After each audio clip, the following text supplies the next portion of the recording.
2020.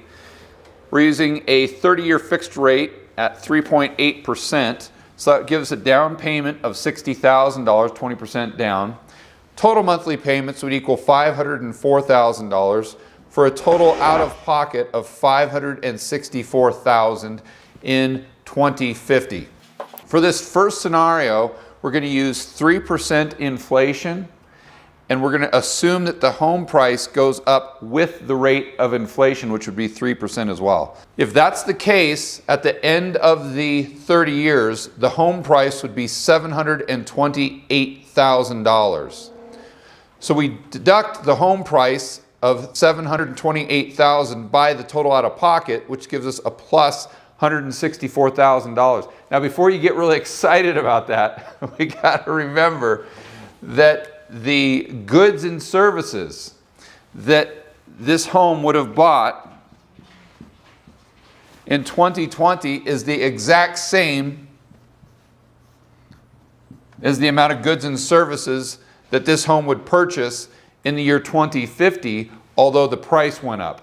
So you can't use this number, that's not going to be exact, but you also can't use this number because you're paying back the loan with gradually cheaper dollars. It's gets really complex here. You've got two cross currents going on here. You've got one that's actually benefiting the homeowner and one that's hurting the homeowner. To make this a little less confusing, let's go ahead and look at it this way. If you were to buy that home in 2050 with $564,000, let's say you just paid cash for it, you definitely would have $164,000. Or if you would have paid $564,000 for that home in 2020, you definitely would have a loss. But the dollars in 2050 wouldn't buy you as much stuff, goods and services, as that $564 would have purchased in 2020. As another example, $100 in 2020 would only purchase $40 worth of goods and services in the year 2050. So without going into great detail here, it's a lot easier if we just split the difference. So the result of this scenario, where you have 3% inflation and the home price goes up with inflation 3% a year, you would lose about $50,000 worth of purchasing power. Going over to the next example. This is a heck of a lot easier because we don't have to deal with inflation. Here we've got 0% inflation and the home price appreciating with that inflation, which is 0%. So our out-of-pocket is going to be $564,000. The home price will still be $300,000, which would give us a negative $264,000. Next, we've got our 2008 scenario where we've got 3% inflation per year, but home prices drop by 50%. In this case, we'd start with $300,000 and we'd end up with the price of the home at $150,000. But remember, those dollars have lost purchasing power over those 30 years by 3% per annum. So the actual purchasing power of this house in the year 2050 would be only $60,000. So we'd have a double negative. But keep in mind, we're paying things back with cheaper dollars as well. So we've got to split the difference between the two. So 150 minus the 564 gives us a minus 414,000. The 60,000 minus the 564 gives us a negative 504,000. We split the difference and we've got a negative 459,000. So if you're having a tough time following this, guys, all you have to do is just follow along with the number that I have circled, and that's the takeaway. That's what you want to focus on. Now we've got our Japan type scenario, and that's where inflation does not go up, stays the same, but prices go down by 50%. Again, this one's a lot easier because we don't have to deal with that inflation. So the price would go from 300,000 down to 150. We subtract the 564 that we have out of pocket, would give us a negative 414,000. Moving on, we've got the 1970s scenario. That's 10% inflation, but 5% home appreciation. So if you'll notice in the 70s, they actually lost money. Although the prices of the homes went up in nominal terms, in real terms they actually went down. In this scenario, and this is inflation on steroids, this is where the numbers really get weird, but bear with me. The price of the home would go from $300,000 to $1.3 million. But the value of the home would go from 300,000 all the way down to 55,000. Really crazy. So if we take the 1.3 million, we subtract the 564, that gives us a plus 736,000. If we take the 55, subtract the 564, that gives us a negative 509,000. But remember, we got to split the difference there because we've got those two cross currents. That gives us a plus 113.5 thousand. We looked at the math for buying in today's housing market. Now let's check out the math for waiting for a 50% crash. Our price, 150,000, down payment 30,000, monthly payment 267, total out of pocket 297. I'm using a 3% or 3.8% interest rate on this as well, and I'll get to why in a moment. With these numbers, our starting price is 150. At the end, our price is 364. So we've got those two cross currents going on where we haven't gained any purchasing power, but we're paying things back in cheaper dollars. So remember, we're just splitting the difference to get an approximate number. That's going to be a minus $40,000. Going over to 0 and 0, that's really easy, no inflation. We have a minus 147. And again, that's because we're taking the 150, we're subtracting by 297. That gives us minus 147.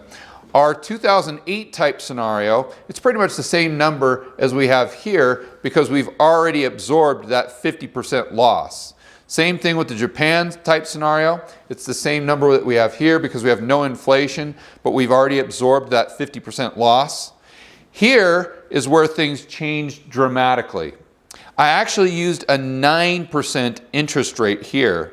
And a lot of the questions that I've had from viewers say, well, George, let's compare the 150 at 9% to the 300 at 3.8%. But that's not a real good comparison because I went through and tried to figure out what the probabilities would be for housing prices to drop by 50%, but have interest rates go up as well. And the probability of that is extremely, extremely low. I would put it at almost zero. The only situation where it would be probable that interest rates would go up and prices would go down in real terms would be if you had 1970s type inflation.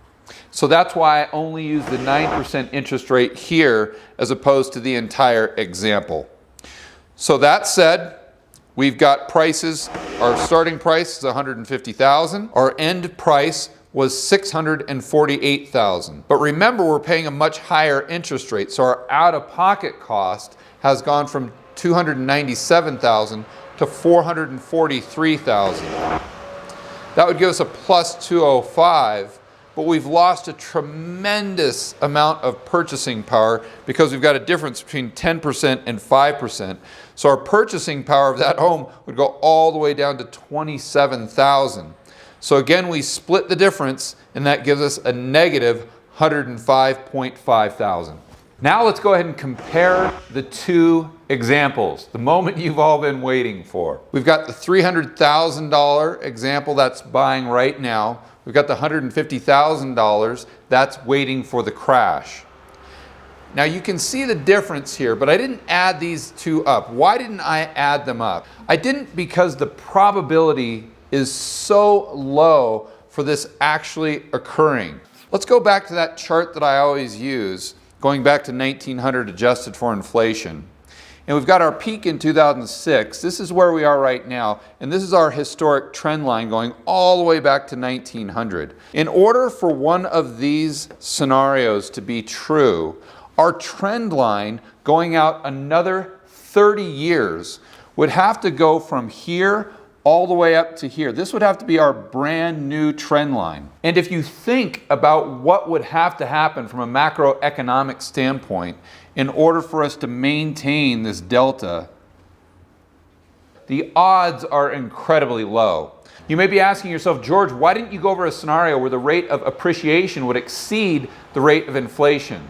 The reason I didn't do that, because like I said, even keeping things consistent with this trend line and this delta between this trend line and our historic trend line, the probability is extremely low. So if the probability of this is low, how low is the probability of prices actually going up higher and this delta increasing in size. It's almost 0, so I didn't even do that math. But remember, you guys have all of the numbers that I used. So feel free to take those numbers and rework the math on your own. So I want to focus on what I think is more probable. That's the 2008 scenario, the Japan scenario, or the 1970s scenario. So in our 2008 scenario, you would lose $419,000 by purchasing now. Japan, you would lose $267,000 by purchasing now. In 1970s, you would gain $219,000 by purchasing now. So then the next question becomes, what are the probabilities of each event happening? That's where we really get into the weeds, and I'm not going to go that far on this video. But let's say that each event has an equal chance of occurring. So 33%, 33%, and 33%.